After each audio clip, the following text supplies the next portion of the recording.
السلام علیکم ورحمۃ اللہ وبرکاتہ۔ بسم اللہ الرحمن الرحیم۔ بہت ہی پیارا حدیث پاک ہے، پیاری سی، اور جس کو اچھی لگے وہ چینل کو سبسکرائب کر لے۔ جس کا نام محمد یا احمد ہو وہ یہ رسول پاک صلی اللہ علیہ وسلم کا فرمان سن لے۔ سیدنا انس رضی اللہ تعالیٰ عنہ فرماتے ہیں کہ رسول اللہ صلی اللہ علیہ وسلم نے فرمایا، قیامت کے دن دو بندے کھڑے کیے جائیں گے، ان میں سے ایک کا نام محمد ہوگا اور دوسرے کا نام احمد ہوگا۔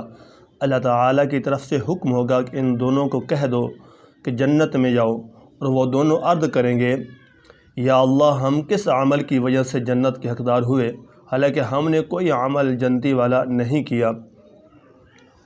اللہ تعالیٰ اس پر فرمائے گا، تم دونوں جنت میں جاؤ، کیونکہ میں نے اپنے ذات کی قسم کھائی تھی، ذاتی طور پر اللہ پاک نے قسم کھائی تھی کہ جس کا نام محمد یا احمد ہوگا وہ دوزخ میں نہیں جائے گا۔ اللہ پاک ہم سب کو نام محمد کے ساتھ محبت رکھنے کی توفیق عطا فرمائے، اور جس کا نام محمد ہو پھر اس کو اس کی تعظیم کرنے کی، پیارے نبی پاک صلی اللہ علیہ وسلم کے نقش قدم پر چلنے کی توفیق عطا فرمائے۔